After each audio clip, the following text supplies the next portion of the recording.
Alright, let's just call this. We are live! Welcome to another episode of Burning Discussion. And it's been a while since we've talked to each other because none of us have taken the time to even say good morning or anything this week. Bro, it's World of Warcraft, man. Do we ever? Yeah. Roar has been on World of Warcraft. I've been doing family stuff, so. Nah, it's all I have no cool. time. If you're watching my stream, you can see the Christmas decorations are up. We are, this is our first broadcast of December, so yeah, we're getting a little festive around the house. It's snowing here and everything. It's gonna get down. Is it really snowing in Florida? It's snowing on the stream, but yeah, it's getting down in the 40s tonight, which is ice age for Florida. We got mid 60s, 70s all week. That's unheard of. It's funny, my freaking neighbors and everything. They're got neighbors that live across the street. They're Puerto Rican family and everything, and they're out there wearing their thick winter coats right now. And I go walking out there wearing my freaking shorts and have a cigarette and everything. And they're looking at me like I'm completely freaking insane. You know, I'm in t-shirt and shorts and everything. It's like 40. I grew up in Connecticut, man. This ain't nothing to me. Yeah. So, all right, let me get things situated here. Well, first off, let's just start with the quick introductions. You guys all know me, Extermicide. Hi, hey. And we got my partner in crime, as always, Ghandex. How's it going? Anything to plug? Not this week. Nope, been kind of quiet on my end. Okie dokie. And Roar. You got new lighting? What is that? He has a new camera. Oh, I've got a whole lot of new stuff. Okay. Guy is streaming and pimping in style now. Anything new with you? No, man. Playing WoW, building our guild over there, and hopefully we've already been trying to spread the word so we could build a little WoW community, and then when Ashes opens up, we can transition that right in, hopefully. Out freaking standing. Got like 20 plus solid people right now. Nice. All right. So before we really begin, I want to remind everyone that we started a new Ashes of Creation Burning discussion community on Twitter, and we urge everyone to swing over there and give it a follow. And I mean, like now, like right now, before you forget. Okay. So this will be your single best place to get the newest content concerning Ashes of Creation, as we are passionate about collecting all the information and displaying it on one central hub. And if you're an Ashes of Creation content creator yourself, you might really want to make sure your stuff gets submitted there and gets posted, because it's actually growing at a nice steady pace. I'm actually very freaking pleased. Okay, so guys, before we actually get started with tonight's show, I wanted to share this with you. I wanted to read a few comments from some users that we've received about the show. So a shout out to Outlaw Scotty, who writes, from what I've seen so far, I like the show. Hopefully the dev team can hear some of the opinions and insight you were all mentioning. Good format, guys. Enjoying your content. Thank you for that, Scotty. Next, we have Anaya. Great to see some quality content. Subbed. Big thumbs up. Thanks for that. Jake H writes that I like the discussions between you guys, but man, these videos are way too long for most of it being speculation. I want to see more, but no way am I sitting through an hour and a half. I really appreciate the work you guys are putting into it. Just trying to give some constructive feedback. We appreciate the constructive feedback. We have asked for the constructive feedback, you know, good, bad, indifferent. Here's the thing. When we first launched the show, I think Ghandex, we went for a 2-hour show originally, and we definitely determined that was way too long. We were going back and forth. Like originally, I thought an hour was going to be really long, because me personally, I don't like watching super long YouTube videos. But as we got into it, the discussions we get into, and sometimes the little arguments and back and forth, it ends up being the hour and a half and sometimes longer without even us trying. Little tip, because I go back and I don't necessarily rewatch the shows, but I will listen to them while I'm doing something. So this is more of a podcast format, and there are some visuals that we have, but a lot of it is audible information that we're giving. I think what we're going to try to do, Jake, we pretty much have ended up saying that we were going to do the show for an hour and a half. Now, originally we said, like Ghandex said, we wanted to go with an hour. It was hard to cram all that stuff into an hour, especially once we started disagreeing on stuff and everything. So we went with an hour and a half, and then sometimes we would even go over on that, which would cause a 2-hour show. And those, I feel you. I when I go back and watch them, I feel you. That's way freaking too long. But I think what we are going to try to do is start shooting for an hour show. But if we have to go over, we don't go over no further than freaking an hour and a half. Hour and a half is our cutoff point, done or not.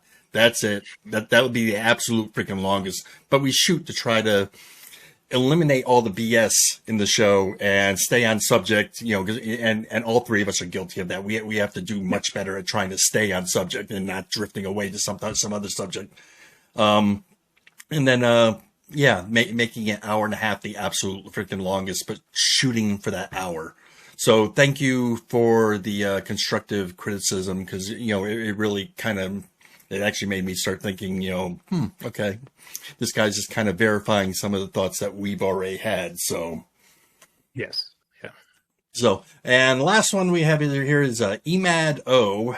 Hey guys, nice videos. Been a fan of your videos since the start. Keep it up. Are you guys planning a guild for Ashes of Creation? Chances are we probably will end up in a guild together come that time, but we are a ways off, so we really haven't discussed it yet. But as Roar has just said, they're playing WoW. They got a little guild going on in there, and more than likely we're going to see that guild probably transition itself over to Ashes of Creation, in which case, yeah, we'll be part of that. But as of right now, there's no sign up for any kind of Ashes of Creation guild with us. Just follow, just know that we'll be playing, and we'll make sure to freaking let you guys know what server we are on as soon as we know. Mm-hmm. I mean, we have a large community over in my Discord that these guys, Extermicide and Ghandex, are already a part of. Yep. And it's not necessarily a guild per game. It's a large community. We usually jump from game to game to game together. Currently, we're on WoW. We play a lot of shooters. We play a lot of survival games. We play a lot of battle royales. And we play a lot of MMORPGs. So if that sounds something that you're interested in, join the Discord, join the community, because we will all transition and probably make a guild on Ashes of Creation when the time comes. But as of right now, it's just way too early. Okay. So, you guys ready for the show? Yeah, let's do it. Okay, I'm going to take a quote here from the Saw movies. Do you want to play a game? Ugh. I absolutely love those freaking movies, to be honest with you. As far as horror movies go, I love the Saw movies. The first one was good. Everything after that, it was just repetition. So it was like Scary Movie. It was good for a laugh, and then they just kept making more and more, and it's just like, okay. All right, we're going off topic. We're going off topic. We're playing the game. Okay, guys. So tonight we are going to do things a little bit differently. We are going to have our show. We are still going to discuss a topic, but we're going to play a game while we're doing it. Okay? And I just told the people on Twitter, yes, we are live. I forgot to do that. I'm on the wrong freaking page. All right. I call this game Know It All. Okay, and the rules of this are really freaking simple. What we are going to do is, at the beginning of the game here, we are going to roll a die just to see who goes first. We will alternate turns. Basically, think of it like Family Feud. You guys are going to take turns. I'm going to tell you what the subject matter is, and then you guys are going to take turns trying to guess what made the top 10 of this list. Okay, and every time you uncover an answer, you score points, and the points are listed there on the side. 10 points for first, second, or third place answers. 5 points for fourth, fifth, and sixth place answers. 3 points for seventh, eighth, and ninth, and 10th. Now, there's some runner-up questions that didn't make the top 10, and if you do actually guess one of those, you'll get 1 point. The only caveat about that is if you get that 1 point, though, you're stealing it from the other person. So just be aware of that. Other than that, we alternate turns, and it's just for fun, guys. The points really don't have all that much, but you know, like I said, you know, it's called Know It All, and I basically, you know, I want to see who can think of those most highest answers. Hold on. Okay, so like I said, I've compiled a list of top 10 lists, and before you guys actually start saying stuff like, isn't that a subject of personal opinion? I want you guys to know that these results were tallied by asking these questions to 100, yes, 100 voices in my head. So there you have it. The list is tallied by some of the most bizarre and brilliant personalities you would ever not want to meet in a dark alley. So basically, you guys know me well. You're basically going to guess what would Extermicide think would make this top 10 list. That's what this game is what does Extermicide think? It's not really who knows what. It's who knows Extermicide better. Now, the one thing we are going to do, this is our burning discussion show. This is Ashes of Creation show. So one thing I want you guys to do is, if you guess one of these freaking answers, I am going to read a short little thing about why it made my top 10 list. And then from there, you guys, whoever guessed it, is going to give me, maybe a game that they know has had that happen to them, or made that freaking, you know, is relevant to the question that you just answered. You know what I mean? And then also, I want you to think whether or not this particular answer that you gave is in any way, shape, or form relevant, or something that Ashes of Creation itself should be concerned about. Follow me? Mm-hmm. Okay. So, with that said, we're about to get started. Ghandex, pick a number from 1 through 6. We'll go with 6. And Roar, 1 through 6. 3. And we're going to roll the die and see which comes up first, a 6 or a 3.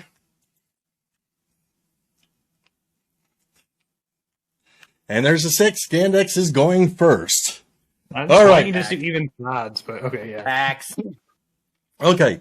So the subject matter and the most important part of this game is, what are the top 10 reasons why an MMORPG can fail? Okay? Especially during launch, but it doesn't necessarily have to be during launch. What is the top 10 reason why an MMORPG can fail? So like I said, you've answered this, so basically you're going to give me a freaking answer here. If it's up and you get points or whatever, you're then going to tell me maybe another game that you know who has failed because of this exact reason. And also tell me, do you think that Ashes of Creation is maybe in danger of having this happen to them at any point? So go ahead. What's your answer? Failing at launch?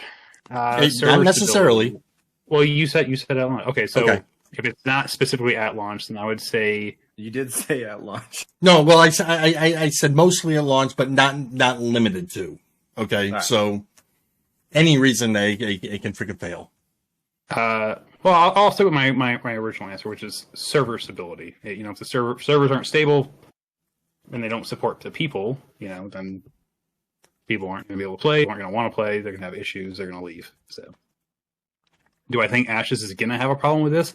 I don't think so. They've spent a lot of time on the back end, especially with Apocalypse.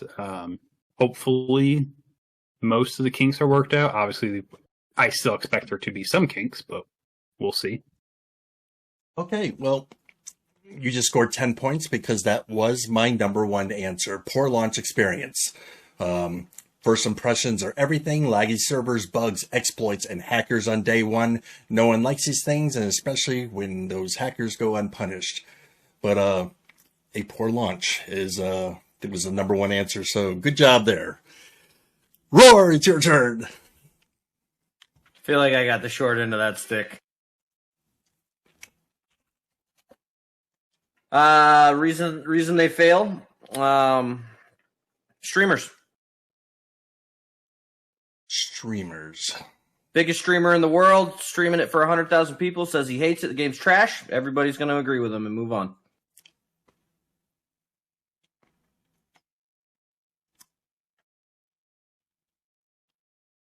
Well, unfortunately, that one did not even make the cut at all. I did not even did the alternate answers. So so since you compiled the list, you don't believe that that's a thing that happens? Now that you're bringing it up, possibly it just didn't make my top 10 reasons. So, no points there for you, dude. Sorry, Ghandex. Another reason, I'm going to use Star Wars Galaxies as a. But just give me an answer first, example. and then yeah. Well, when they release their combat update, so any major update to the game that drastically changes how a fundamental systems work, it can sometimes throw the game out of balance and like permanently out of balance where it can't be fixed, and that's what happened there. I don't think Ashes is gonna have that problem, but then again, we don't know. So your answer was basically any major update, a really poor major update. Yeah, fundamentally changes it in a negative way as far as player base goes. I don't know if X can hear me or I can hear you. Okay, you're just like he's looking for something because I know there's an answer that touched base on that, and you don't you don't have like a Word document with these answers listed on them? Yes, and I got keywords listed over here. I'm going to move along with this. Like I said, I think there's an answer that ties in with that. So right now, I'm not going to score you anything, but if we come across that answer, I'm going to go ahead and give you the points. Sure. Even if it's like an answer that freaking Roar gave later on, the points were freaking, stolen by freaking Ghandex. So it may not. It's fine. We can just continue. It's fine. Yeah, I'm gonna go ahead and say a no-go right now, but I honestly think there's one that kind of touched base on that, maybe just kind of briefly. So yeah, no go. Go ahead, Roar. Your turn. You're up again. Sorry, guys. No end game. Nothing to do with the maximum level. I agree with you. I think that's a good reason to quit I can a game. count on one hand 5 games that I've left because no end game at launch. That's a 3-point answer. Lack of content, especially endgame. Lack of or non-existing. Most MMORPGs have 2 major experiences. The leveling experience and the endgame experience. And since the endgame is where most players are going to end up, you would think that this is the place that would have a lot of content in place. Sometimes the lack of content can occur from expansions. A good example would be WoW's Warlords of Draenor, a full-price expansion that had 1 patch during its entire run and seriously lacked content. If a player reaches endgame and is at max level, they can find themselves without anything to do. With nothing to do, they will get bored and quit, and the game will they will quit the game and go find something else that's fun. So, what's a couple of your examples there? I would like to say I enjoyed Warlords up until you hit max level, and then it was, pretty lackluster. All right, this is not your question. Shut up. We don't want an hour and a half, 2-hour show. I don't want no more nasty comments from the freaking people saying, the show's too long. A couple examples for me. Rift. Rift was one of them. I don't know if you guys ever played Rift. Just there was half a raid at maximum level for months. That was it. And then SWTOR, the Old Republic. Had one raid at launch. Very good. It answer. wasn't difficult, and we were full geared in 3 weeks and nothing to do after that. Very cool. All right. Ghandex, back to you. Development team and or they either cash grab or the company gets sold out, bought out. That's always an issue. It literally causes games to fail. What's your you give me like 4 different answers here in that one sentence. So like what's your answer? Well, if the development team is either there for a cash grab, they make a game, sort of like how a lot of people thought Ashes was going to be at first. They thought it was just a Kickstarter cash grab kind of thing before people knew what was going on. They thought they were there to grab money, show a little product, and then dip out. Okay. It's either that or that they made a good game and then the company is sold or scrapped or whatever the case is. I kind of lump those into the same things.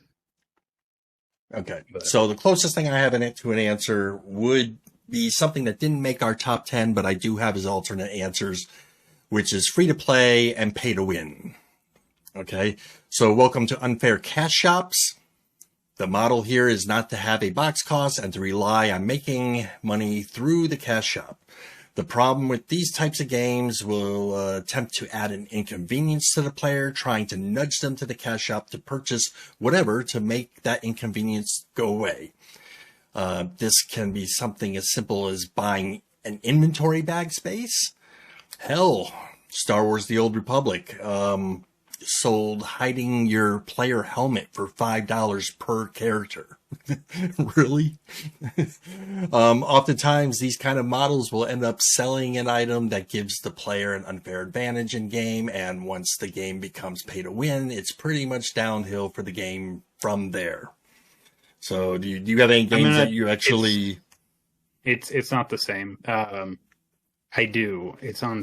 Was on Steam. It doesn't exist anymore. I'm gonna look it up and tell you in a second, but I don't think that qualifies as the same thing, so no point for me.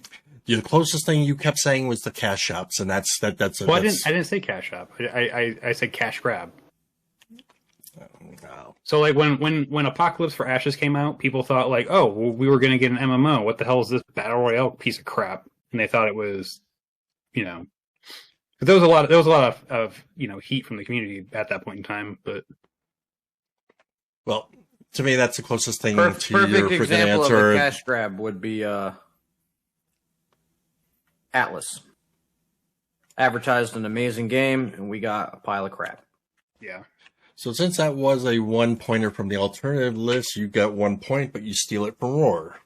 I don't consider that the same thing. I don't consider that to be the same answer. The judges' decision is final. Okay, so I'm going to go with what biased toward me. Here's the deal, man. I don't want to drag this show on for 2 hours. So any answer that comes close to what you're freaking saying, I'm going to give you the freaking the yes. So you're up, Roar. Why can MMO fail? Come on, you got this. They're boring, man. They're too much like everything that came before it. There's nothing new. There's nothing exciting. It's just the same old, same old. So people move on. In the game. So that was a 10-point answer. That was the number 2 answer. Bad first impressions. The first impression of an MMORPG means more to this particular kind of game than any other. The developer needs to suck the player into the world right out of the gate and keep them interested in having a good time. Boring gameplay is not an option, and failure to impress on day number 1 can be catastrophic to any MMORPG. Good job. Got an example? Every game ever after WoW. Oh, that's a bold statement, dude. Well, I mean, think about it. Like Arcade, they had a cool class system, but ultimately it was tab target. It was your hotkeys were 1 through 9, and they didn't do anything different. They had the same go kill or go fetch quests. It was the same shit. The only games that strived to be a little bit different were like Elder Scrolls Online, because they literally just created Skyrim in a video game. It's completely different than any other MMO we've played before it. Or Terra, Terra with their big ass monsters and the way the combat worked, that was like the first real iteration of action combat we ever saw. Those two games strive to be different, but everything after that, well, like WildStar and shit like that, those were also action combat. But Phantasy Star Online was the first one. Yeah, but I don't consider Phantasy Star Online an MMORPG since everything is instanced. Well, these ones you just mentioned, you consider like if you're out in the those... open world, like in Terra had action combat, really good. I think that's kind of for me, because I didn't play Phantasy Star Online because it took away that MMORPG element, because I either had to invite people to go into that dungeon with me or I went in alone, and I didn't like that. But did you consider Terra to be a fail? No, not at all. Okay, so you can't say every MMO after WoW is what you said. You know, when I just said, for an example, he was listing some exclusions to that. Those were my exclusions. Okay. Elder Scrolls Online was an exclusion. Terra was an exclusion. WildStar was World of Warcraft with action combat, and you know, then I think, and that's another example of no in-game content. So, but a lot of games, Rift. The only thing new that Rift brought to the table were the rifts, but they weren't impactful and exciting enough to keep the game going. You know, everything was so bad at first impressions. A mild carbon copy of WoW. Bad first impressions, boring gameplay. Do you think Ashes of Creation could fall victim to this? I honestly don't know. Like, so I'm at a point in my life where I take everything with a grain of salt now. Like, I'm not going to say been burned by all these games. I can't be burned if I have no expectations. I can just say I wasn't impressed, so I moved on. You know, everybody always says, oh, I got burned by this game. I got burned by that game. Well, like, if you go into these games expecting the world, you're going to get burned, because not even Ashes of Creation is going to be able to deliver us the world. It's just not going to happen. So you just go in with expectations. And I think Ashes of Creation is doing enough things differently that it will be able to hook more than less of the player base. If that makes sense. Like, just like the class system gives you something to strive for. The player built economy, you know, the people that play these survival games and stuff like that, and like Albion Online. Albion Online has millions of players, but the whole game is based off of a player driven economy, you know, and it works. People like that kind of stuff. So I think Ashes of Creation is doing enough things right to keep a majority of the player base interested. Gotcha. All right, back to Ghandex. I'm gonna say lack of a just population, lack of a player base. You know, if there's no one to play, the MMO is eventually gonna fail. I have well, never mind. Not giving you my answers. I don't necessarily think Ashes is gonna have a problem with this right off the bat. Hold on, because you don't even know if it made the list. Let me don't jump ahead. Sorry, I was trying to get feedback. I'm trying. Just try to word your answer a little bit differently, and I think slightly differently. Can I help him? Am I allowed to help him? I'm going to go ahead and give this to you. So underpopulated servers is, I guess, another way to describe it. Can I help him? Can you phone a friend? Hold on. Okay, so I'm going to give it to him. It was a 5-point freaking answer. I'm going to relate this to the answer I had at number 5 for community and commitment. The day a MMORPG loses its community, the game dies. When a game developer loses touch with its community and doesn't listen to them, the game dies. Some developers rely on focus groups instead of their actual gaming community, wanting to appease a certain faction of the player base instead of the game as a whole. Cookie cutter builds become a thing. Hand holding to make the game easier to cater to casuals becomes the norm. And the developer decides to listen to just a certain factions of their player base instead of the whole gaming community. Developers need to be committed to their game for it to thrive and grow, and players need to remain committed to the game for it to succeed. Another form of game commitment is a time investment. Things like daily quests, activities, seasonal events, expansions, raiding, etc., etc., etc. MMORPGs, more than any other type of game, need to have a huge investment and commitment from its community. So you can see why I tied it in with your answer. Good job. Mm-hmm. So what games do you know of that actually had problems with their player base? I'm drawing a blank right now. I know there's a bunch of them. Now, I would almost sound like Roar at this point and say all of them after you freaking hit endgame. I mean, to a point, but I know there's I have another answer too. But there's a bunch of games that you try to go play nowadays, and they have one server up and no one's on it. So, do you think Ashes of Creation could fall victim to having a very shallow community? Possibly, but I don't. I think I agree with Roar. I think they're doing enough things right that hopefully it keeps people engaged, and we don't lose that interest. But only time will tell. Yeah, and I might be off my rocker with this, but I think it's going to have a very strong turnout, and then it's going to kind of taper off. I have a strange feeling that Ashes is going to become one of those MMORPGs that's kind of niche, if you get what I'm saying. Just there's going to be a certain type of hardcore MMORPGer that's going to like the game and stick with it, where people who are I don't know much more used to the type of people that you hate, the hand holding and all that, people who expect that and like those kind of games are not going to be very happy in a game like Ashes and not stick around.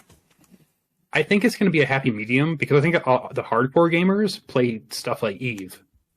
Eve is a hardcore online game. Like there's no other word for it.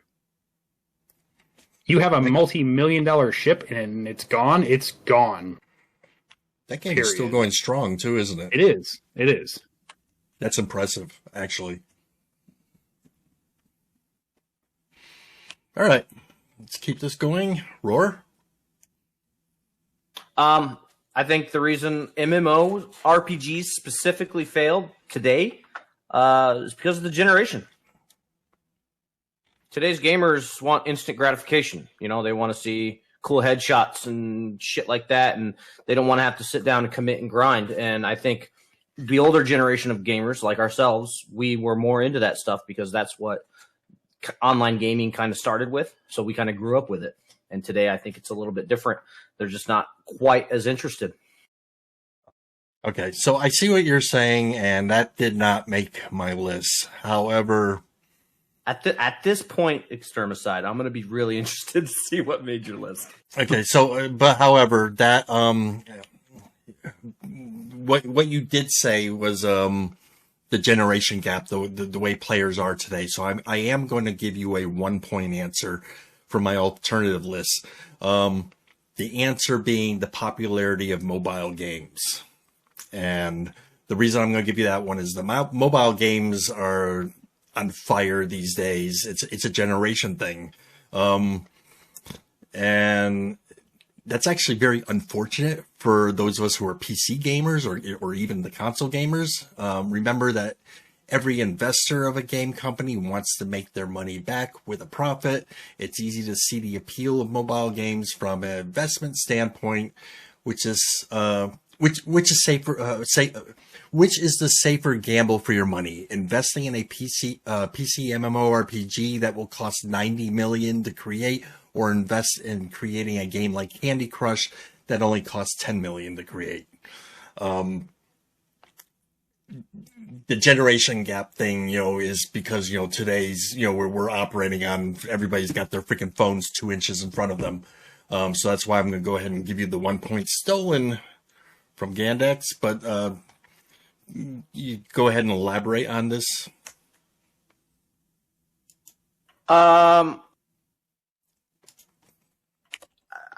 It's hard to say because I don't play these games either. So, but I can use World of Warcraft as an example. Like, I play a lot of World of Warcraft, and I do a lot of talking to people, and I got a lot of people joining the Discord that want to come in and hang out, but they're never a new player. You never encounter, hey guys, just got the game, help me learn. That doesn't happen. Every time I meet somebody in these games, yeah, because every time I meet somebody in these games, it's someone who's been at it for 5, 6, 7 or more years. It's never a new guy. So it's like, if you don't ever see any of the new people come, and this is just my example. I'm not saying that it doesn't happen. You know, I'm not going to say that these guys don't exist, but it's like, you never see. What's up, Dante? Troy? Or let me use this as this is a better example. Shroud has been playing World of Warcraft since Naxxramas launched on Classic. He's streaming for 30,000 people. You can literally sit in his chat and watch the amount of people who go through his chat and say, what is this game? What is this? What am I looking at? Nobody even knows. Seriously? Like, yeah, and if you don't know what World of Warcraft is, right, you must be a pretty young guy who just doesn't give a shit about the MMORPG genre. You know what I mean? I think most of his fan base are first-person shooter people, too, who probably never seen him play anything but a first-person shooter. Right, but, I mean, anybody who's been in a PC gaming world for any amount of time has heard, at least No, heard yeah, of I Warcraft. get you. And for people to come in and say, you know, like, I was at work the other day. But and, is WoW on console? Because a lot of these people could be console kiddies, too. Well, that's it. Well, I never know, but these are just my experiences. And the only thing I can chalk that up to is generational. You know, if you grew up with Fortnite, why do you care about World of Warcraft? So, You know what I mean? with that said, as far as a generation gap value goes and everything, do you think Ashes of Creation could have a problem with the generation gap? Well, so that goes back to what you asked me a few shows ago when you asked me, do I think Ashes of Creation is going to be a good entry point for someone who's brand new to the genre?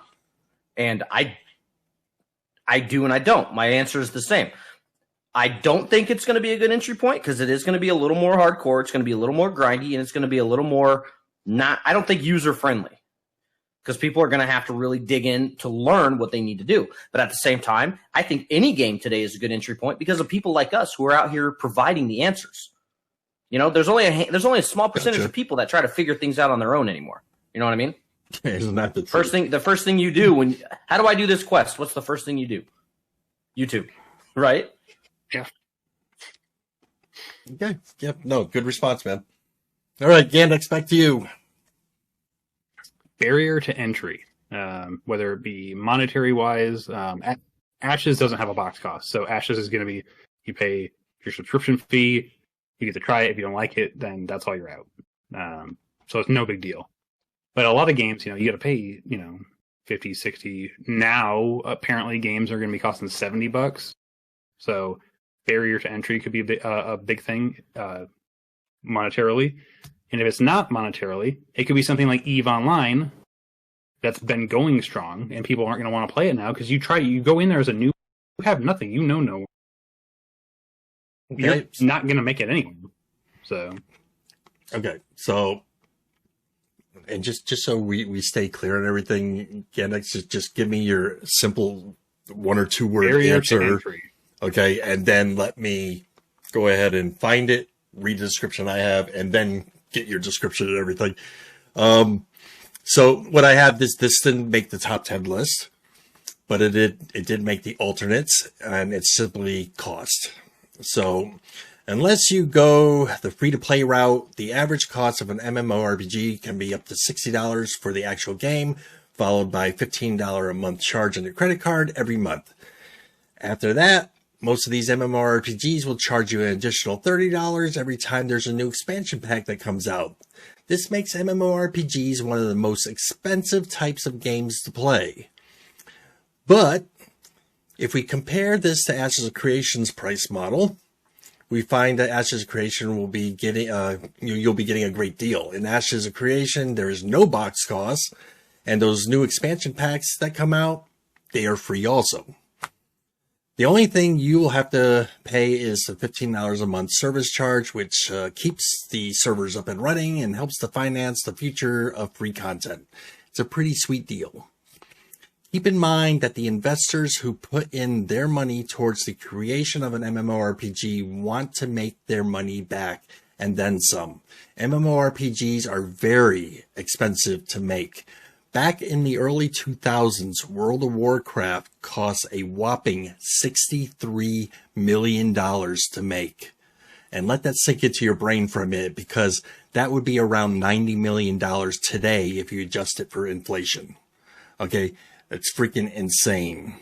So you pretty much gave your whole descriptive answer about this. Do you know, okay, offhand, any MMO that stands out to you as, cost was the reason not to freaking play that particular game?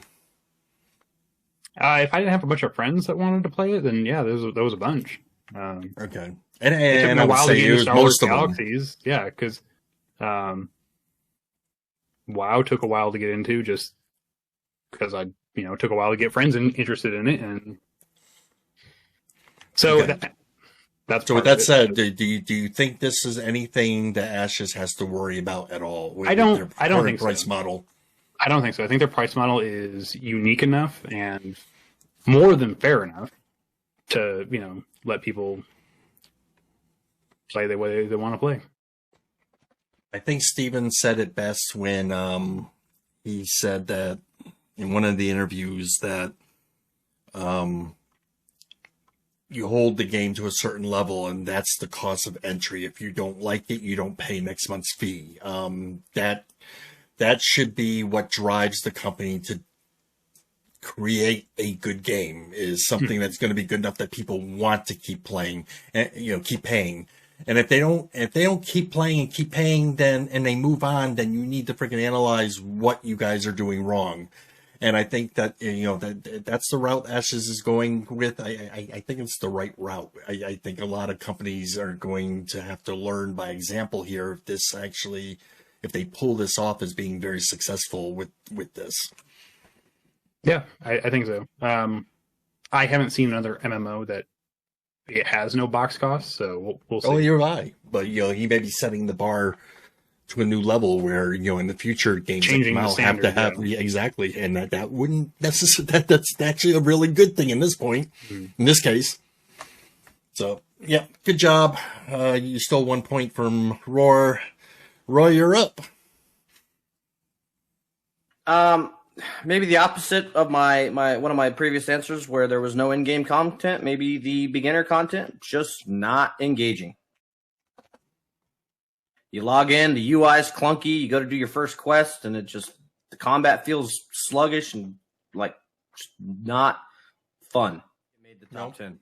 It didn't make top 10 or the alternates. Actually, if it wasn't the fact that we actually uncovered some of the other things like poor launch experience, I probably would have given it to you in one of those other ones. But there's nothing else that's still on the list that it relates to. So I'm going to have to say a no-go there. Ghandex. Or controls or options for controls, or you're going to look for what button does a specific task and it's not listed. I'll give you a specific example here shortly. It's not an MMO, but it's an online game.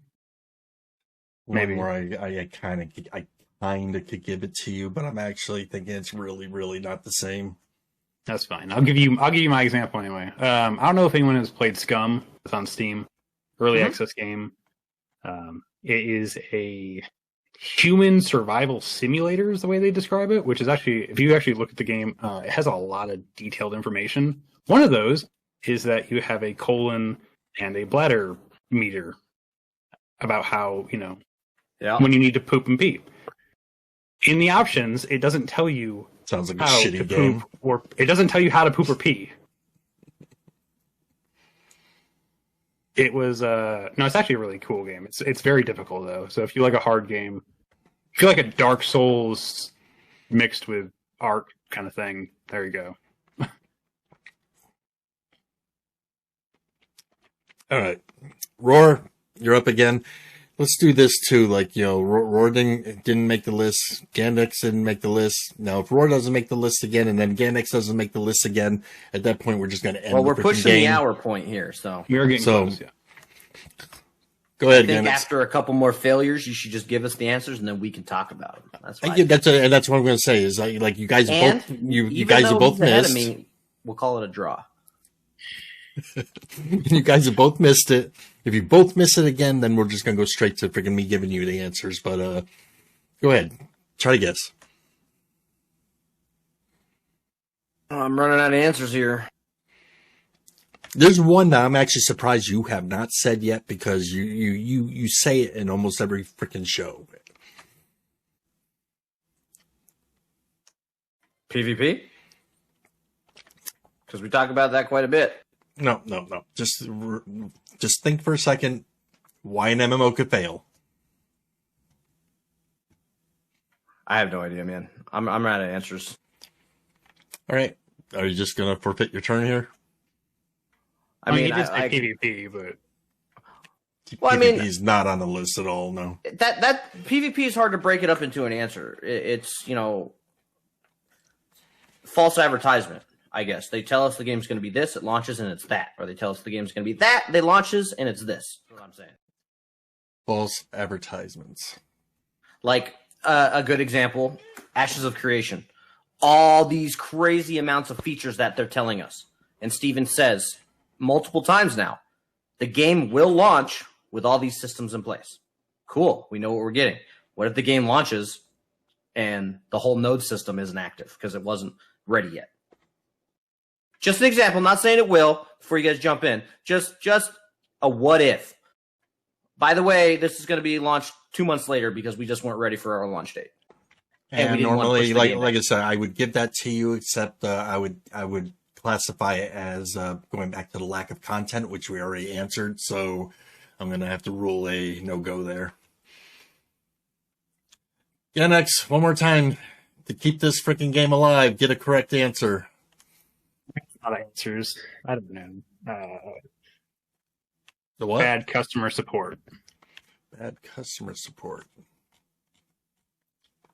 Or game master support. I guess that's to me the same thing, but that might have went back to people, the game company not listening to community their commitment. Yeah. I have to say no.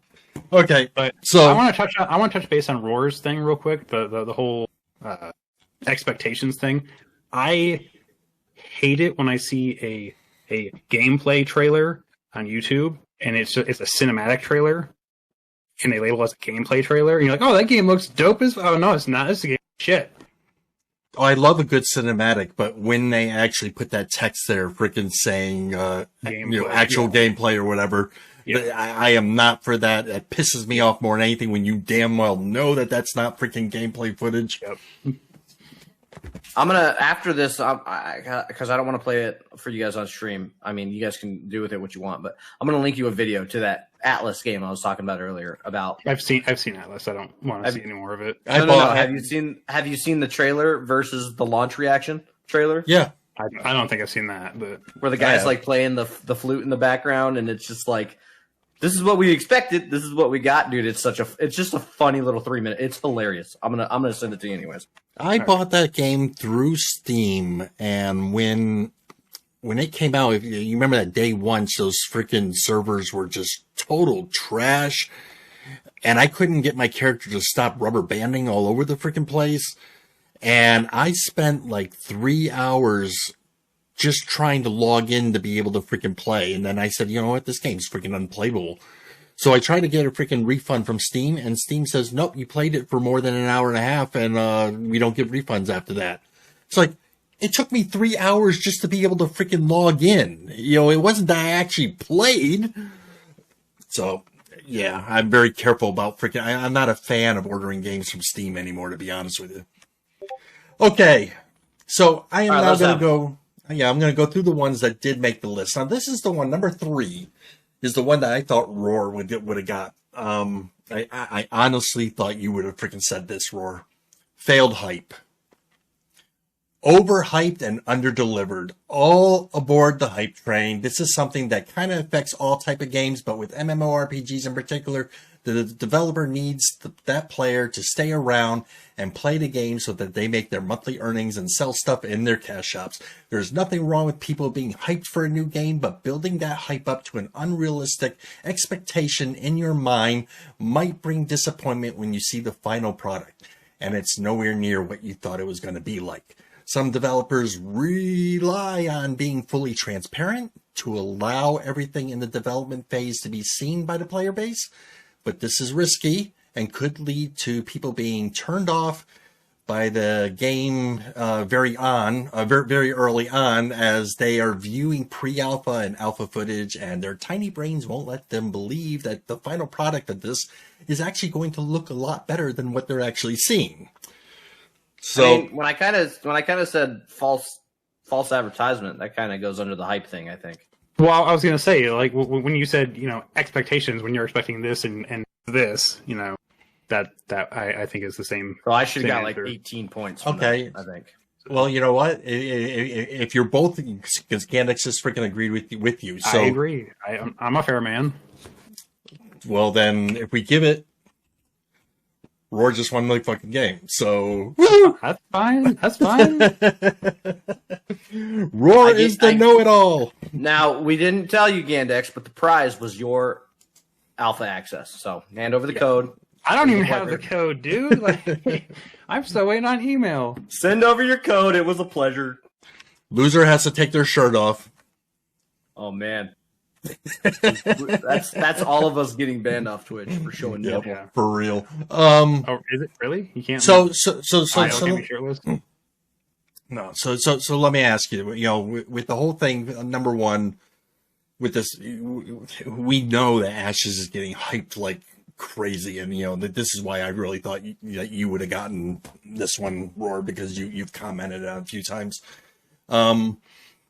Do we think this is something that Ashes, that might come to bite Ashes in the ass, back on launch day when people actually log in and see it? I think it goes back to my very first answer, and I didn't get a chance to really elaborate this. The streamers are the hype. Like, if a streamer tells big streamer, the big guy, if they tell their community a game is trash, that community will not play that game. Maybe a percentage of them, yes, but like the majority, they're going to go do whatever that streamer's doing. We've seen it over and over again. So I think, and that's the dangerous part. Like, dude, Shadowlands launched with 1.1 million concurrent viewers on Twitch. Like, because of the 5 big streamers, Tim, Asmongold, Soda Poppin', Shroud, they were all playing it. Now, what's to say, like, all these guys are going to get into this Ashes of Creation Alpha. They all have their codes. We know they have their codes. If they're not happy, they're going to talk about what they're unhappy about. And the majority of the player base, let's face it, they don't give a shit if a game's in alpha. They don't give a crap if it's not ready. They know what they see, and that's all they need. Majority of the player isn't going to say, okay, well, I mean, how many YouTube comments have you read in a game where they're like Ash's videos in general, oh, this game looks clunky, this game looks stupid, it looks unpolished. And there's 100 comments that come after it. Dude, give it time. It's not ready. This is alpha, blah, blah, blah. That first guy who had his negative comment, he's not going to come back and rewatch another video. He saw what he saw, and his mind is made up. You're right. You're absolutely right. And this game is going to be day one of a no NDA alpha. This game is going to peak over 1 million viewers. I'm calling it right now. It's going to peak over 1 million viewers on Twitch. If Atlas, if Atlas did it, and they were like the most viewed freaking game, this game definitely will. Right, but I mean, in their defense, Atlas did launch like shit. Where hopefully this game doesn't. But like I said, the entire world, whether they know about Ashes of Creation or not at this point in time, the entire world will see Ashes of Creation in its entirety in a few weeks, or months, whenever the no NDA one launches. So that's going to be the making. That's going to be the making or breaking point right then and there. I agree, and I'm actually surprised when I had this come up as the answer, the whole fail type thing. I'm really surprised I did not attach it to streamers, and I apologize for that. No, you're fine. So I I'm on the opposite of that same coin, because when I first saw Ashes of Creation and what they wanted to do, 3 years ago, over 3 years ago, I was like, my mind's made up.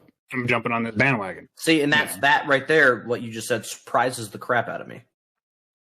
He's younger than us too, though. He hasn't been to that point where he's younger. You haven't gone through the changes of MMORPGs like we have, and had your freaking heart ripped out of your chest as many times as we have. So, I mean, with that said, you can look at MMO and be kind of glossy-eyed and say, ooh, yeah, shiny new toy, this looks good. Where we are a lot more these days, with how many times we've been burnt, we look at something and we're like... That I wasn't skeptical when I was throwing cash at this. I was just saying, like... So this is the boat I believe what they were doing, so I put skin in the... That's what I was saying. And hopefully, I pray that you made a great decision. But this me is, too. you know, Me too. So, but 3 years ago, when I saw that Kickstarter trailer, and this guy was sitting in front of a camera telling me, "We're different. We're gonna do it different. We're gonna be better." All I could think was, I've heard this 18 times in the last 2 years. You know, so I didn't jump on the Kickstarter. And whether this game is good or not, I am kind of kicking myself in the ass that I didn't jump on it. Because at that point in time, literally was just another game developer in front of a camera telling me he's going to do different, like everybody else before him has, and none of those games are in service today. So, I think a big selling point for me, at least, I know this is kind of off topic, but when they did like their studio tours and stuff, and their little Halloween, you know, they show people in Halloween costumes at the studio. They do little more personalized interviews. I think that was a big selling point for me because I've never seen anyone else do something like that. So it felt more personal. So and I'm super happy that they're showing us their studio and they're letting us meet the team. And I'm glad that these are all stand-up people. Doesn't mean they're going to potentially create a stand-up game. You know what I mean? I agree. I'm just saying it's different and it felt more intimate. So to me, it was a more personal level, which was good. They're willing to let's move along. No, let's move along. We're past the hour mark and we got more here. My number 4 answer, guys. Trying to do too much at once.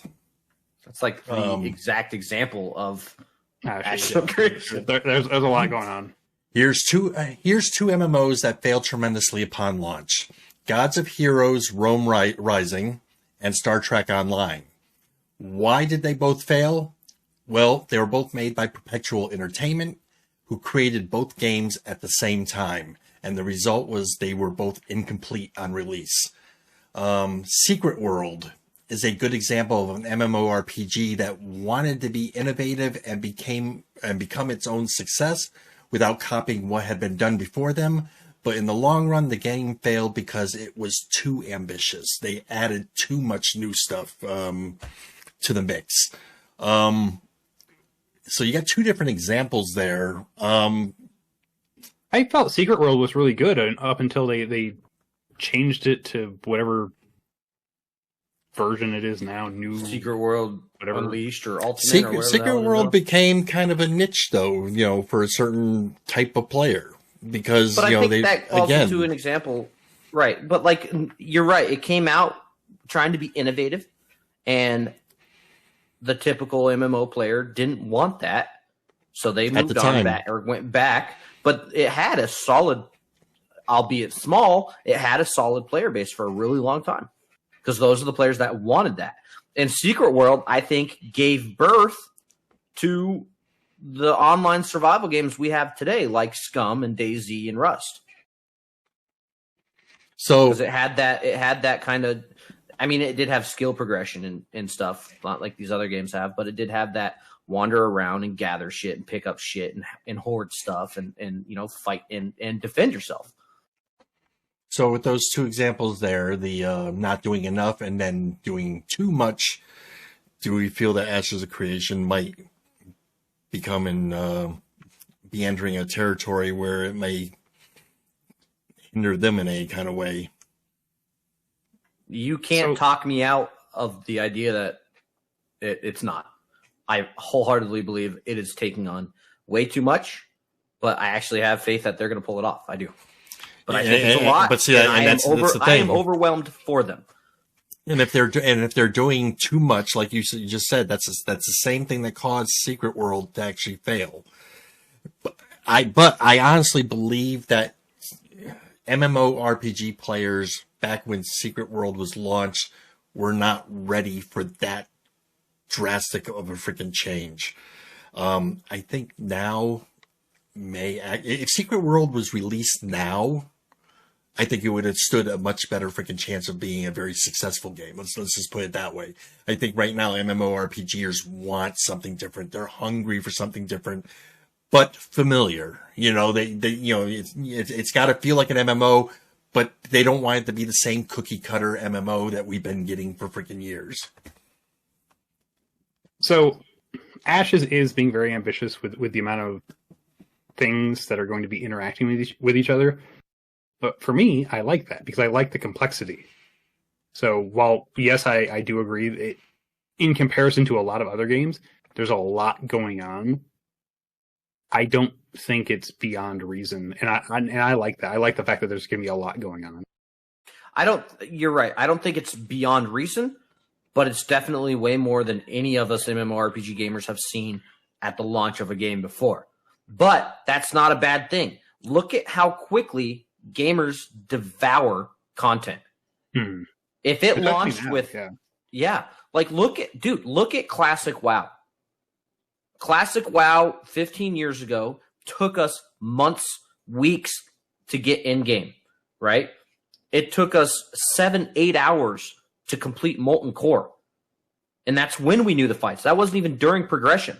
Today, these guys are hitting 60 in 3 days, and they have Molten Core on a 2-hour run. And it's the exact same content. Hour and a half, yeah. Yeah, it's the exact same content. They didn't make anything easier. Hour and a half on Pugs and Molten Core. That's like they didn't make anything any easier. They didn't change anything. It's just a different caliber of player than we had that long ago. So if Ashes of Creation were to launch with 30 to 40% less features than they say that they're going to have, the game would be annihilated in the first couple of weeks, and then players would move on because they'd be bored. Wait a minute. Yeah. Aren't they clearing Molten Core now easier because they may have gear that's from even harder dungeons that they've already done, and they're going... He's saying at launch, like when Molten Core first opened up and people were high enough... Because you could get into Molten Core at 55. Dude, Onyxia's lair was cleared the first week of Classic WoW launch. They had a whole Alliance guild. They had like level 54 players in there. Because they already knew they already knew what to do. Right. But like, look at that. Like, you couldn't do that 15 years ago. No, even if we had to learn everything. I'm saying even if you didn't know the fight back then, it probably wouldn't happen. They did Onyxia the other day. I mean, it was a couple weeks ago. 40 mages. 40 mages was hilarious, but they went in there 40 mages. It was impressive, but they're doing it with 3 people: a paladin, a priest, and I think a shaman. They cleared Onyxia with 3 people. No, even in AQ40 gear, that is a feat, and it's just a different caliber of player than we had that long ago. So today, if Ashes of Creation doesn't launch with all that stuff, Jamie Stewart, it's going to be devoured. All right, moving on. Next on my freaking list, at number 6, we have graphical. Either the graphics are really bad, or the game focuses on nothing but graphics over content. I want to say Roar mentioned UI at some point, and I feel like that kind of ties into the same thing. But I mean, a bad UI layout goes aside with the overall aesthetic of a game, I believe. And you're right, like Black Desert Online is a really good example. Probably the best looking MMORPG I've still ever seen. I agree. The combat is amazing. The graphics are amazing. But literally, what do? Kill a couple world bosses and kill each other. That's it. That's all you got. Yeah, there's got to be a nice balance between the actual gameplay and the graphics. I think Final Fantasy did a good job with that. I actually think Terra did a good job with that, to be honest with you. Yeah, for the time, 2012, Terra looked amazing. Well, that was most of the Korean MMOs always look freaking amazing, though. There's no denying the artwork of the Korean MMOs. At number 8, we had lack of creativity and lack of balls. Creativity is very dangerous when it comes to MMORPGs. After all, you are talking about a game that will cost millions of dollars to create. Game developers don't like to gamble and take chances when there are millions of dollars on the line. Oftentimes, this will make developers simply take the safe road and try to do what WoW did since WoW was so successful, and again, another WoW clone is born. In order to be a great MMORPG, the game needs to take chances and be revolutionary. It needs to think outside the box and dare to take chances, and its story and setting need to be enough in its own right to make it stand out as unique. So I think Ashes is covering both of those quite well. Yeah, we don't know a whole lot about the story, but Steven has stressed many times that there's a huge story there. He wants us to discover it for ourselves. So I'm glad he's not allowing too much of the lore to be leaked out. And it's funny how people can take the little bit of freaking lore that's been leaked and make all these freaking huge ass videos. You know, but I was talking more about the creativity and the balls. Let's say they got some big balls to try to do what they're doing.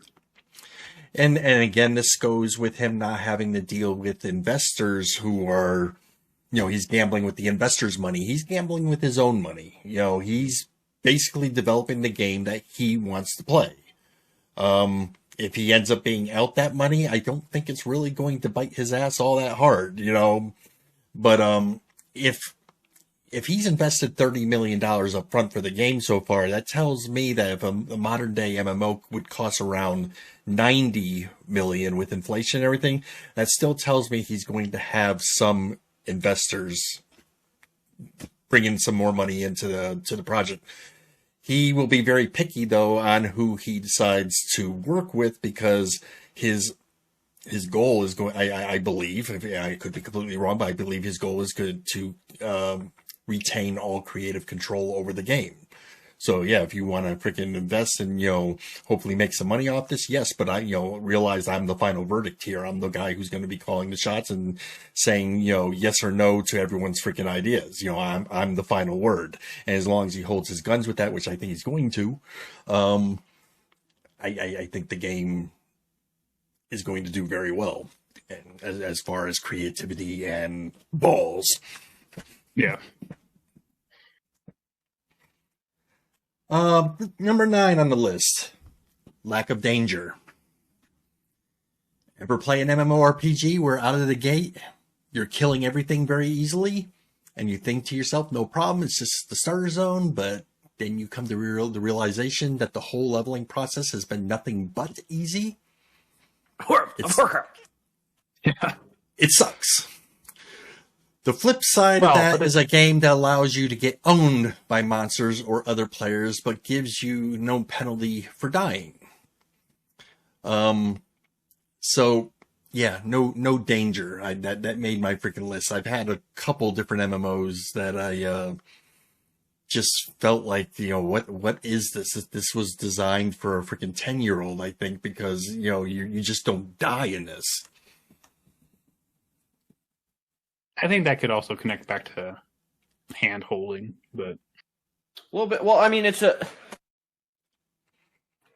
all for like I don't really have any examples on that, because like SWTOR kind of has that now. They dumbed down all the content pre-max level just to get people to max level, because no one wants to level characters 10 years into a game. Same thing with WoW. WoW has gotten that easy through the leveling process just to get you to end game, because that's where the game is. And, you know, after a couple of characters, I don't want it to be hard anymore. I just want to get to where all my other characters are and start doing what I want to be doing. You know, leveling is great. It's fun. It's a cool experience, but not 3 or 4 times down the line. Like, you know, once you get there, like, I don't know. I'm on the complete freaking opposite spectrum of that. If you want to have a different character, I think you should actually have to level every single one. And I don't think the leveling experience is going to be the same for all of them. I didn't say you shouldn't have to level them. I just said I don't want to. I think I don't want that challenging experience for every single character I go through. To be able to experience a game, I just want to do it once and then move on.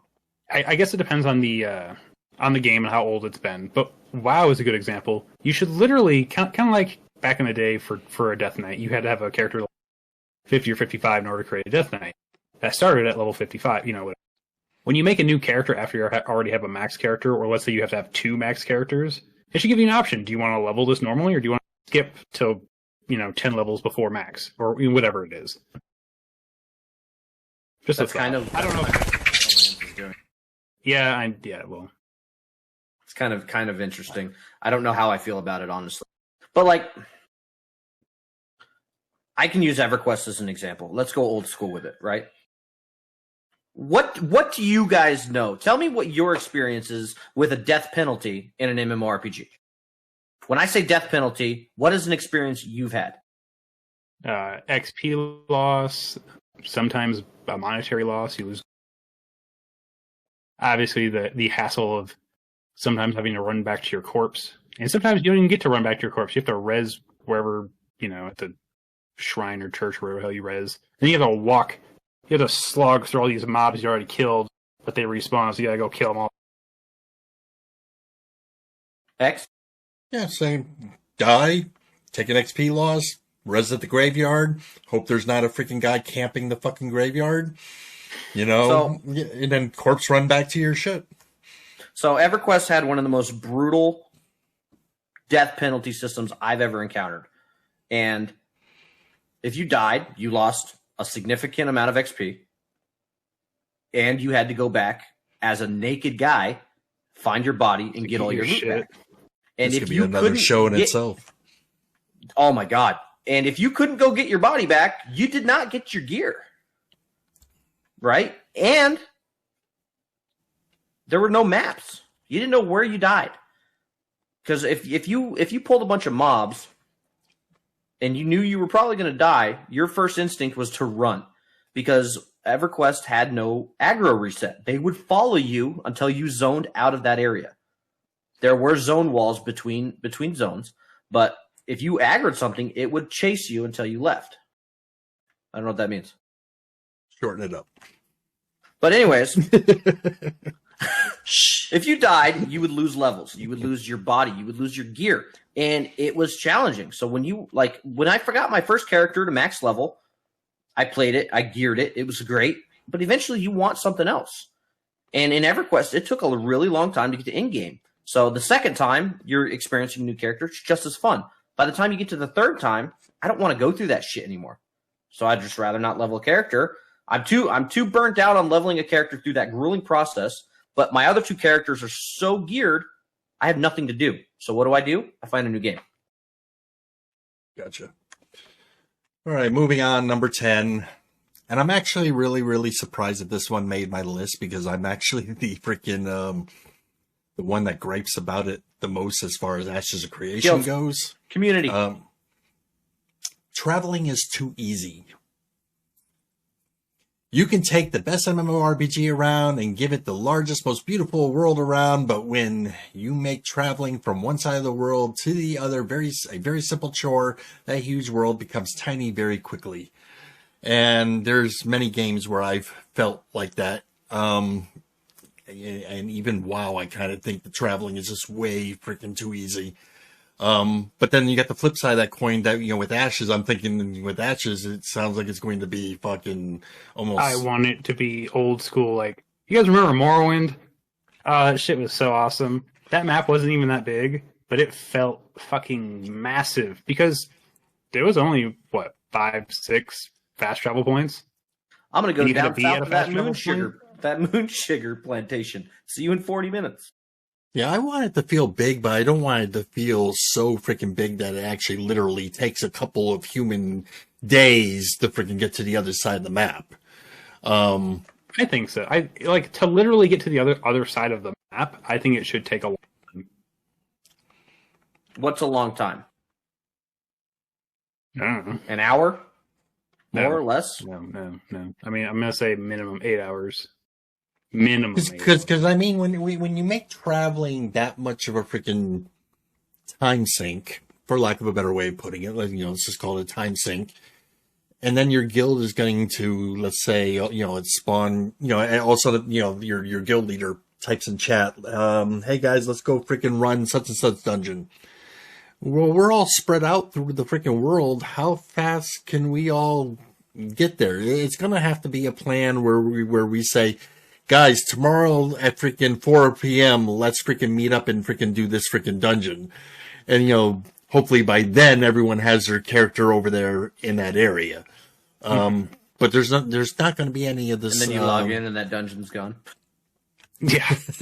But this kind of goes back into last week when we were talking about the whole, or was it last week or the week before? The whole, why would other people have quests to go to this dungeon when they're not in the same node? You know, travel, the whole distance thing is going to be a pain in the ass. But again, the rewards might be beneficial. So, well, I mean, I again, but I like the idea of making the world feel larger.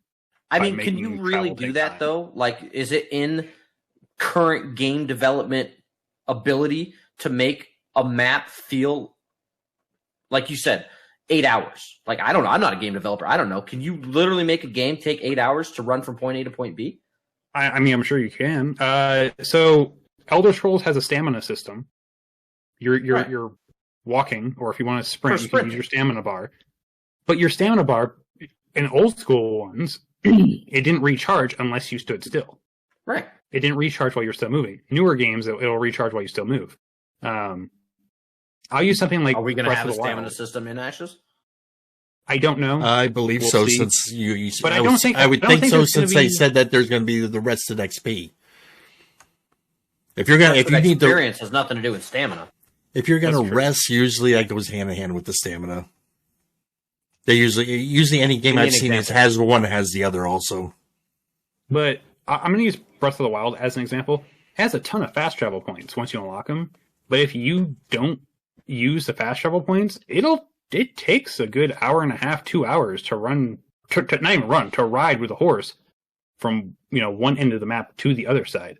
But because you have to follow the terrain, you can't, you know, fly as the bird flies. So, well, so like, I think for me, my personal opinion, Classic WoW is a good example. Mm-hmm. That very first time you run from Orgrimmar to Tanaris, that's a good 30-minute run. Yes, it is. I think that's a pretty good amount of time, especially for the average gamer. I mean, you got a kid on the way. Do you have 8 hours to run from point A to point B to go do a dungeon? Because I fucking don't, and I don't have a kid. So no, I'm not saying it's going to be convenient. Oh, I know. I'm just using your example as my example. That's all. But see, this is one reason why I'm very glad that we're not going to see everyone having flying mounts. Okay, right. Flying mounts made the traveling way too freaking easy. But I believe the goal of the game is to also have it be an adventure. Your travels are an adventure, not just, you know, it's not just a chore to walk from point A to point B. It's an adventure. I think like a decent sized zone, like I think 15 to 20 minutes to get from one end of that zone to the other with nonstop running, not stopping to loot anything, not getting in combat, just run from one point to another is a pretty good amount of time. The Barrens in WoW, in old WoW, so WoW Classic, is roughly 5 kilometers tall. Yeah. It takes 8 minutes. It does. To run from the lift at the bottom to Ashenvale. It takes 8 minutes. I don't remember the math on that, but you're not running at a normal human pace. Right, you're jogging. 7 miles an hour. No, you're not going at 7-8 miles an hour, which is a normal human pace. You're doing something closer to like 15. So you're running like Olympic athlete level running constantly. My undead guy doesn't look like he's running that fast. It doesn't look like you're running that fast, but that's the actual speed you're traveling if you do the math. No, I don't want to shorten it. Hey, real quick, we're over our time already, and still got more. Yeah. So we got 4 minutes. We got 4 minutes. Let's go. Hang on. My question. So you put number 10 as the reason MMOs fail is because people have fast travel. Give me an example of that. Because I would have never guessed that. No, I said number 10 is traveling is too easy. Okay, give me an example of that. Which game failed because traveling was too easy? Most of them. I just want to know how you came against your answers, because I would absolutely never guess that. I think with Warlock summoning, I think, you know, with flying mounts, I think with portals, being able to jump from A to B, is the game got easier. I agree, but I don't think it's ever failed a game. So Because some people I can say that like that.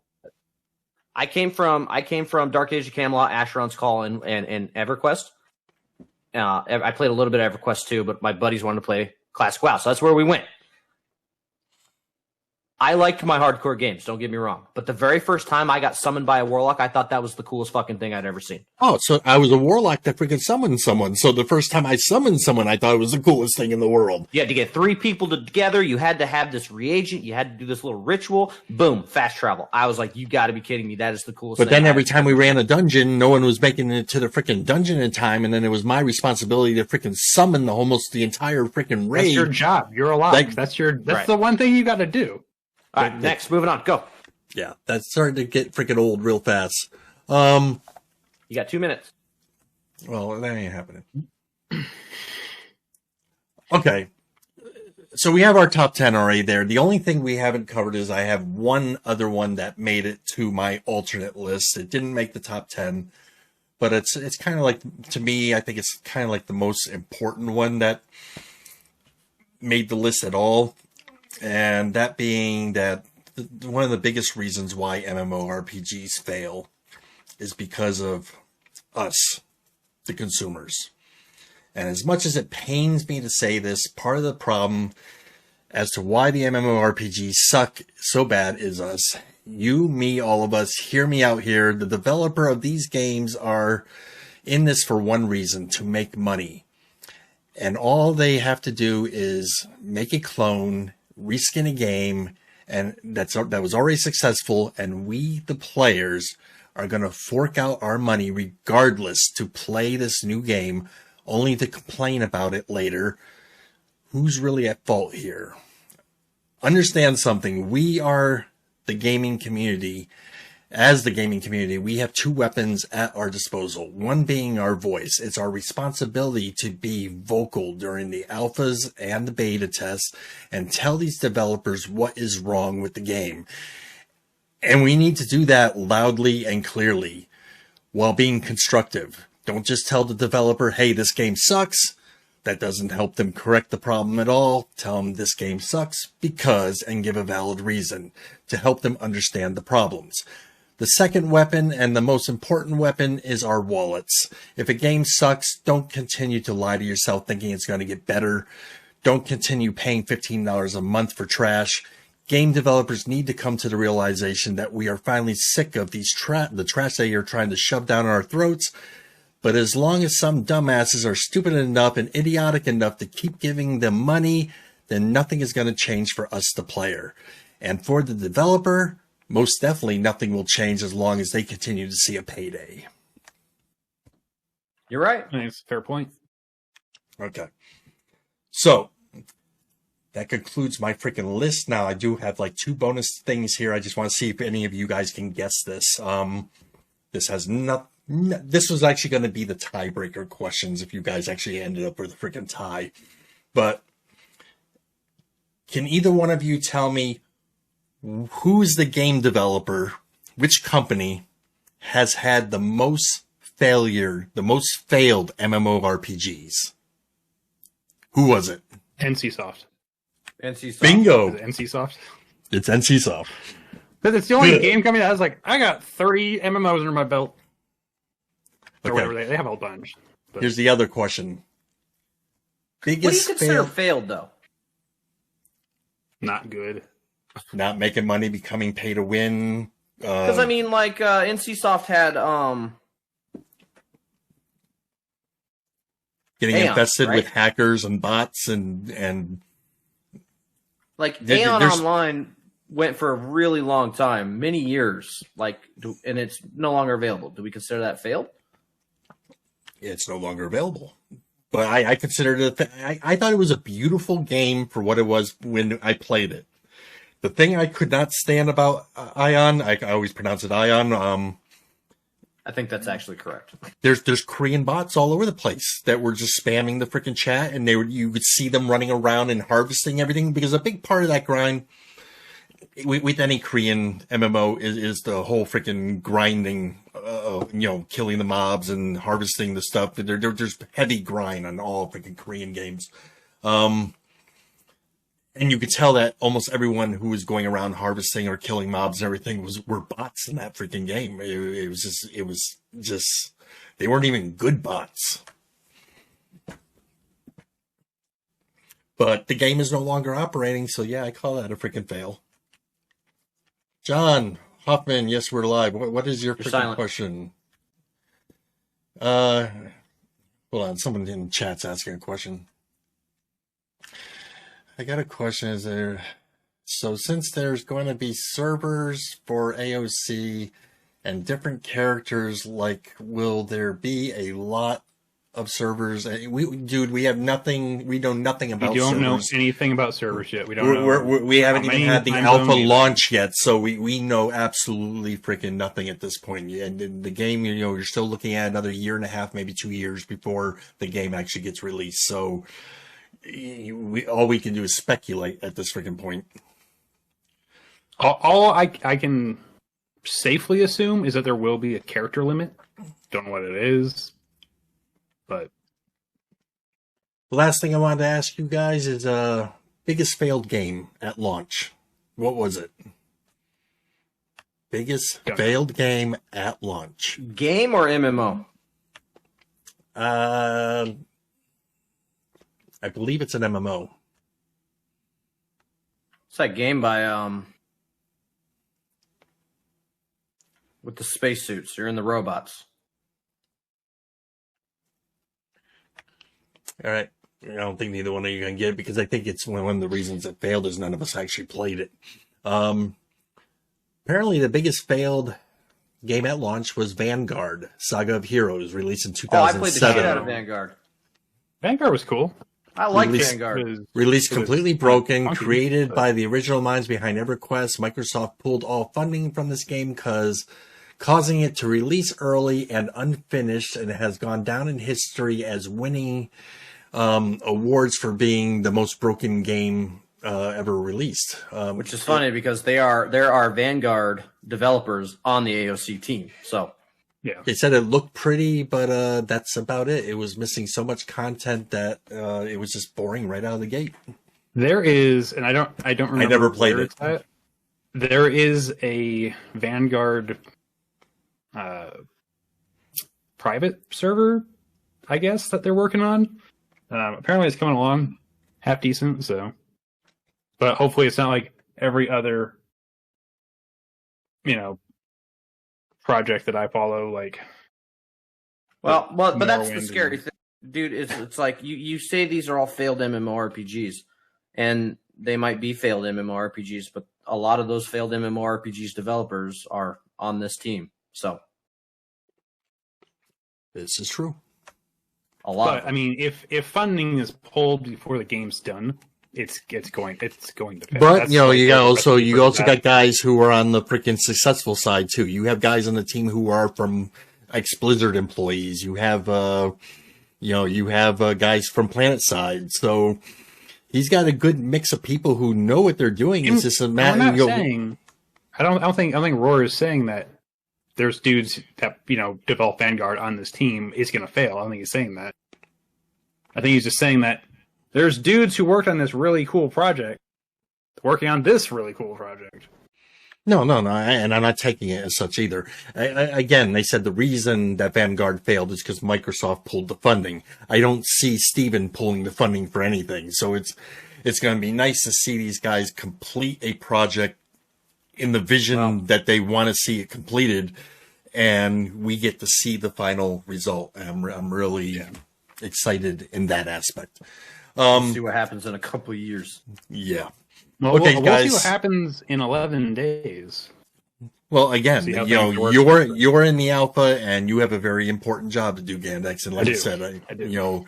Write down everything and just be very vocal. I hate to be the stick in the side here, but I don't think this playtest is going to be any kind of representation of is this going to be a good game or not. I'm not expecting it to be whether it's going to be a good game or not, but we can see what systems are working what bugs are there, etc. From the playthroughs we have seen from Steven and them, and it might be slightly altered and whatnot, but they look relatively solid. So yeah, like the majority of stuff we've seen, it's just some minor clipping issues. Some of the world art is like separated. Everything looks really solid upon a release. You know, World of Warcraft looked great upon release until you fell through the world. You know, it's like, oh, there's a hole here.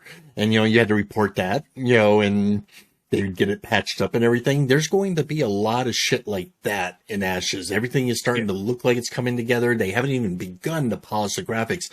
But the reason why I iterate, you're going into alpha and freaking, make sure you take notes of all this is a lot of these people who paid to get into the alpha they think they're going in to play the actual game right now. Like Roar said, they are clueless. They absolutely think they're going to play a solid MMO.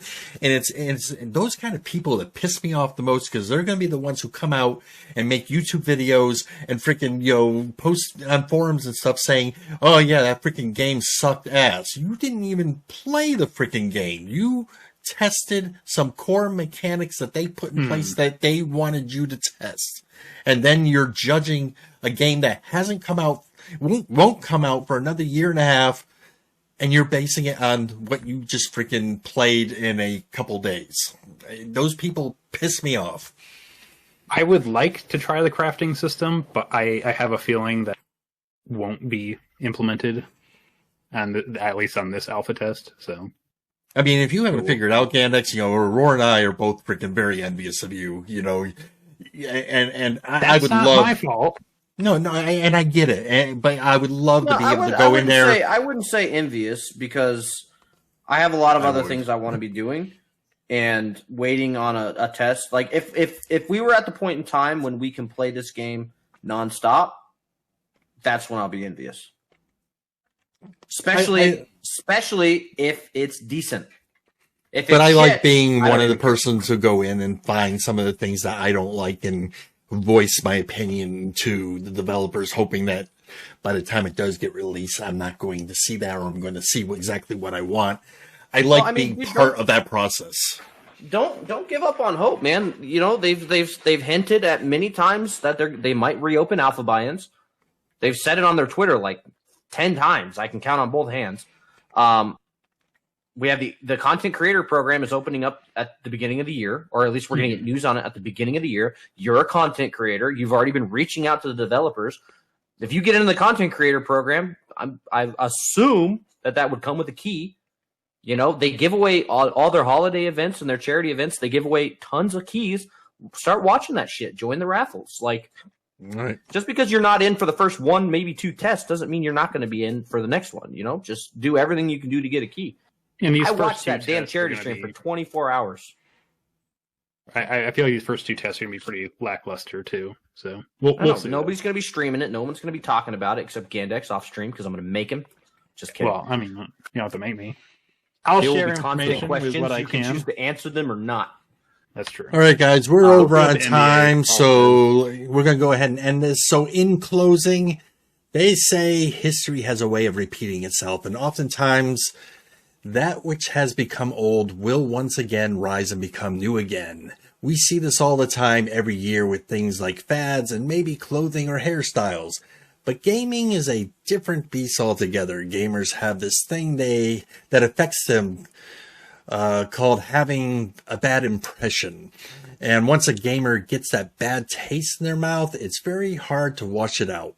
And while a juggernaut game like World of Warcraft Classic has proven that it can bring back the old and rely on nostalgia to attract and drive the game, the majority of MMORPG players don't like going back to the old once it has put an initial bad experience and turned them off and made them quit in the first place. In essence, MMORPGs are fighting an uphill battle at this point in history. To be relevant, new MMORPGs need to understand that they need to be different enough to be interesting, yet be familiar enough to attract lovers of this game genre back in. There is a very fine balance here, a special formula that will need to be followed without doing and changing too much or too little. This formula is very precise and very unforgiving, and is something that the game developer has to get absolutely right or suffer huge consequences for getting it wrong. Do you guys agree with that comment? I'm gonna go back to you and say shorten it up. Yeah. But yeah, no, I do. No, I agree. I do agree. So, guys, that's it. I'm sorry we went over a little bit over, but we had fun today. First December show.